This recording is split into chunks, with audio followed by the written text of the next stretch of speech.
first video of our mechanical course, which this is grade 9, so don't mistake this with a university mechanic subject. This is basically grade simple mechanic stuff. This is our part 1, which we'll be talking about just mechanics, mechanical advantage, and force torque, and the kinds of levers. And after that, we'll go to taking 3 more mechanical devices. And after that, we'll finish things up with our grade 9 physical forces. Now, let's come here. Mechanics. Any machine that help us is it's a machine. So any device that helps us or has an effect in our life is a machine. The easiest object to say is lever, because a lever has a lot of helpful things in our life. Since the dawn of humanity, lever has always helped us. But here we're going to talk about lever as well, as you can see here. But I will just focus on these, and yeah. So a machine, there's 4 kinds of helpful things that a machine can do. First, sending our force to other places of the machine.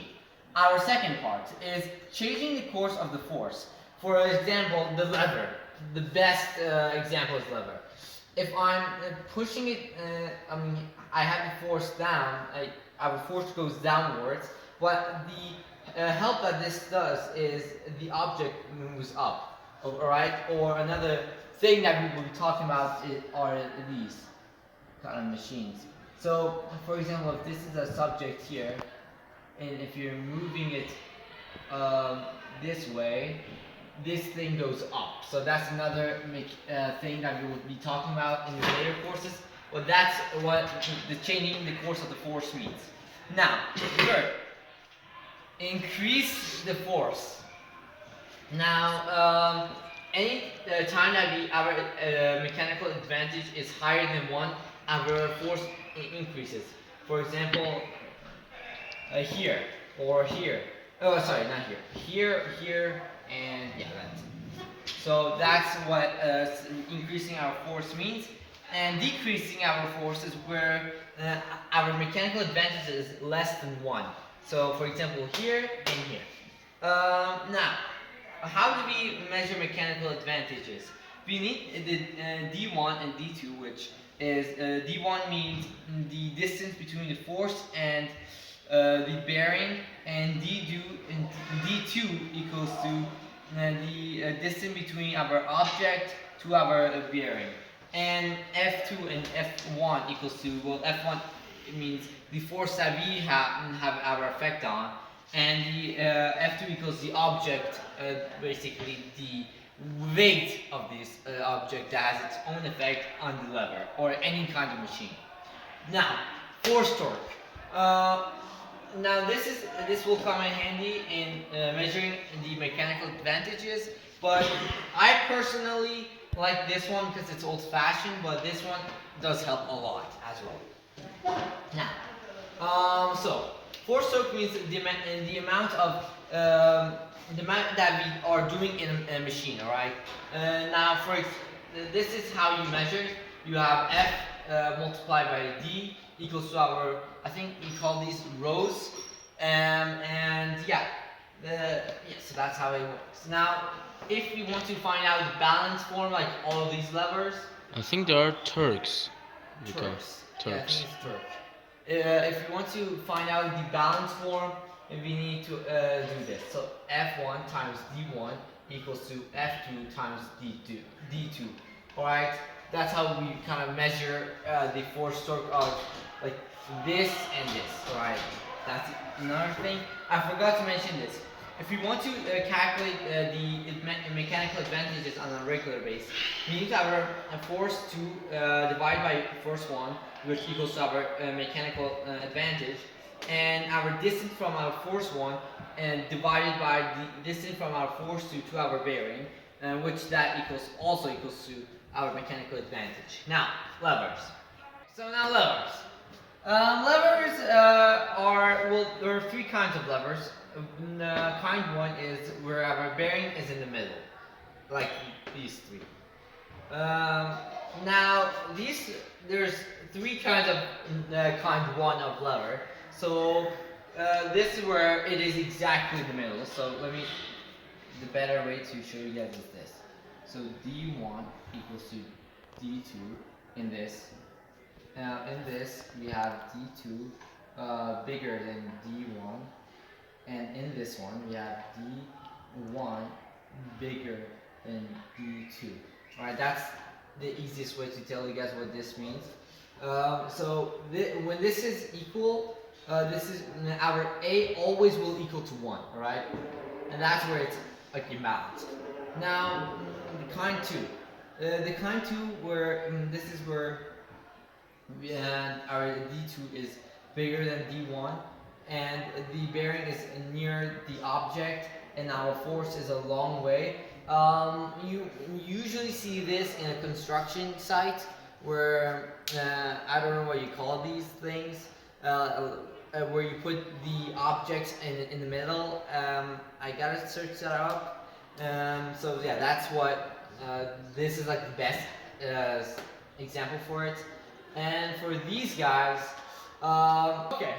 Now, for this kind, our third kind of lever, kind 1, kind 3.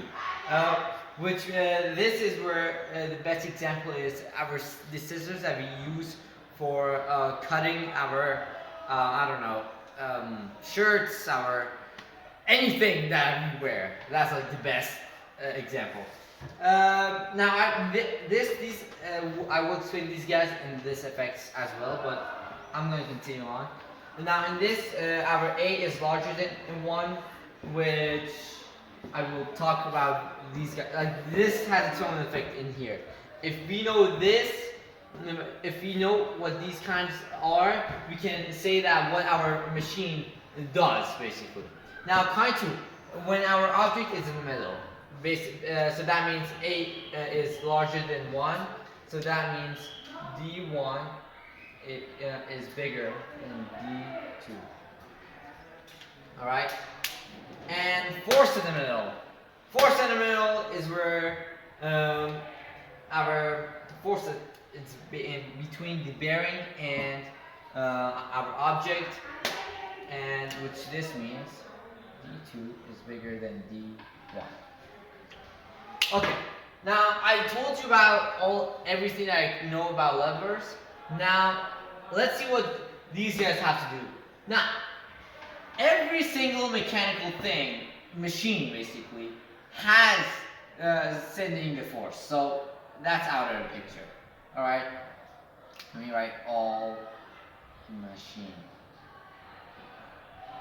Alright? Now these three are the tricky part. For example, this is basically this has it's increasing our force, but it's not decreasing it. Alright?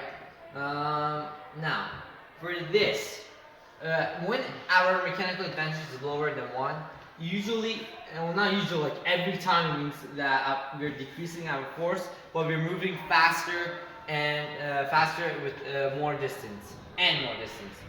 But if our A is larger than 1, then that means we're increasing the force. And basically we're changing the course, so we're pushing down, this goes up. Same thing for kind 2. We're decreasing it, well, for kind 2 it will be this. Right, so we're pushing this down and this is going up. We're pushing this down, this is going up. Same thing with this one as well. Alright, so now for kind 2, when we have our object in the middle. Basically, this is a I just made a big mistake.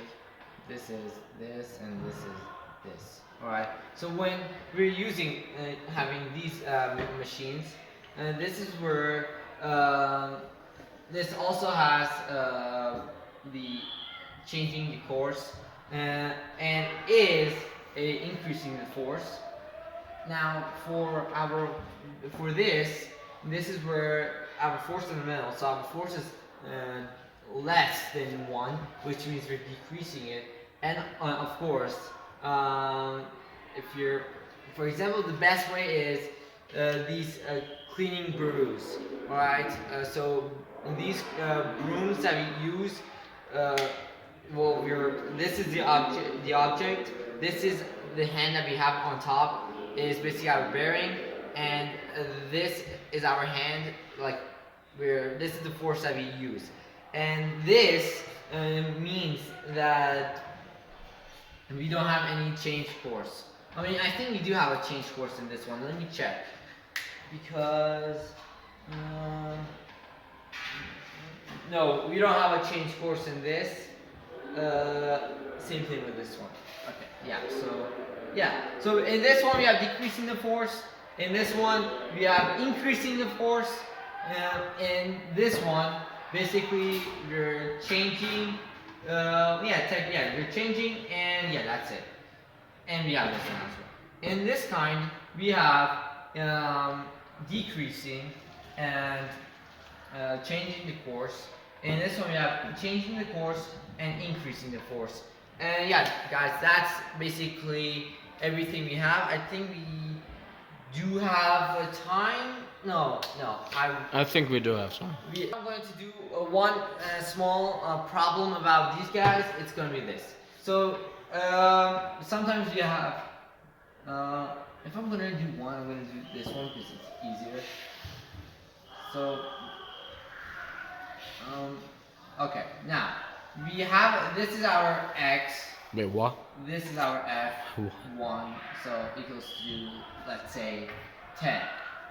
God, have you made a mistake? I made a mistake about this guy. So this guy, the way the course was run. So this is F1 equals to n, 10n, 10 newtons. You should know that by now. Our basically the distance. Well, I'll give it like 30,